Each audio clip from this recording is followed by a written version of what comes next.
Hey, is this what love feels like?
Jadi untuk inspirasinya itu pertama kita melihat dulu dari SDM Kaji sendiri, seberapa sanggup kita untuk mengerjakan sebuah cerita yang akan diambil. Kemudian kita melihat istilahnya kayak fenomena yang ada di sekitar, apalagi kisah Daninggar dan kelas suara ini sangat relate banget dengan anak muda, terutama anak Gen Z ataupun milenial.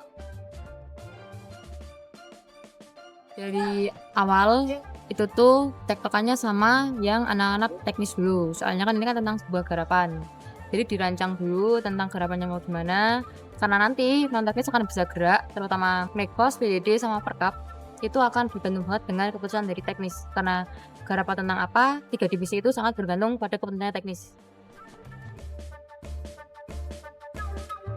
Kalau untuk ide kan awalnya kan briefingnya kan nggak mau yang tradisi banget dari panitia. Terus aku waktu itu main ke Solo, terus dapat referensi dari ada pagelaran di Solo tuh musiknya collab sama musik-musik modern kayak keyboard dan trompet atau sekso. Nah itu jadi awal mulanya aku inspirasi dari itu sih.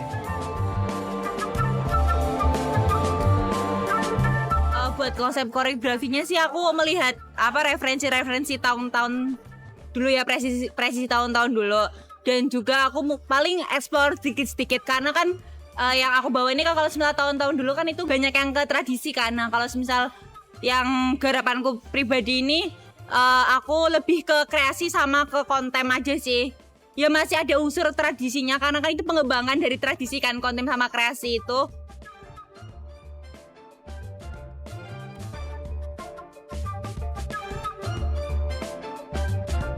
Adalah gimana caranya kita membawakan sebuah cerita yang panjang, karena ini kan kita membawakan cerita tentang Serat Menak Cina. Itu ada 5 novel gitulah katakan. Nah 5 novel itu kita rangkum menjadi pertunjukan 1 jam. Nah cara ngerangkumnya, natanya itu gimana, itu yang menantang. Jadi gimana POV penonton akan melihat cerita ini secara utuh dan bisa paham dengan ceritanya itu gimana. Nah itu susahnya di situ. Lalu kalau untuk yang non teknisnya, susahnya adalah mencari panggung yang pas untuk balapan kita nanti, karena dari kita udah ada konsep. Nah itu PR-nya tinggal cari panggung yang bisa menampilkan, membawakan garapan ini dengan maksimal. Untuk pembuatan naskah, alhamdulillah nggak ada kendala karena selalu dibantu sama Mas Mbak yang ada di atas. Maksudnya Mas Mbak yang lebih tua, terutama Mas Bagas, karena Mas Bagas sangat membantu sekali, dan teman-teman KC yang lainnya itu juga sangat membantu. Untuk pendampingan juga alhamdulillah gak ada kendala. Paling ini para player baik penari atau pemusik yang bisa dikatakan agak susah ya untuk latihan rutin dari awal proses sampai pementasan. Sebenarnya kendalanya ini sih karena pertama kali sebagai pengalaman pertama kali sebagai sutradara, jadi harus banyak banget belajar dari Mas Mbak dan teman-teman sebelumnya yang memiliki pengalaman. Jadi istilahnya banyak tanya aja sih baiknya bagaimana gitu.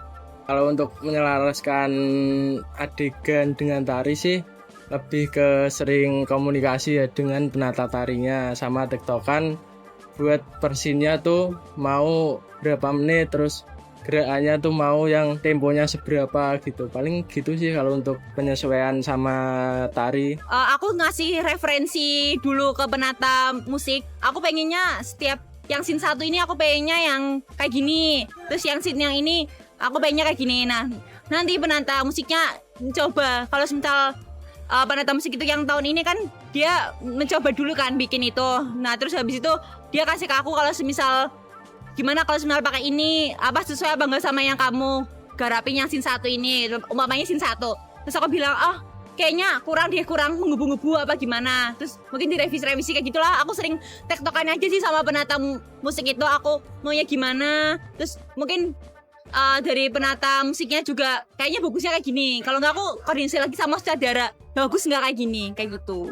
Untuk kendala ya, untuk saya yang notabene latar belakangnya bukan dari sekolah seni ataupun sanggar ya, kan saya belajar musik juga otodidak. Nah, dari mungkin kesusahannya saat eksplorasi sih, lebih ke kadang dapat kadang enggak, lebih ke eksplorasinya yang susah. Kendala yang aku rasakan sih karena aku pertama kali jadi penata tari, itu benar-benar sangat kendala kalau karena itu kan nyusun garapan tari kan. Nah, aku tuh belum pernah sama sekali nyusun garapan tari. Jadi itu kendala yang terbesar aku situ, karena aku masih takut pribadi, kayak insecure sendiri, kayak aku bisa atau enggak ya nyusun garapan itu awal-awal gitu. Terus aku diyakini sama teman aku, bisa. Oke, seiring berjalannya waktu aku bisa lah menyesuaikan itu. Itu kendala yang terbesar sih karena aku belum pernah jadi penata tari. Dan mungkin karena aku juga menjadi player di situ, itu kendala juga gitu.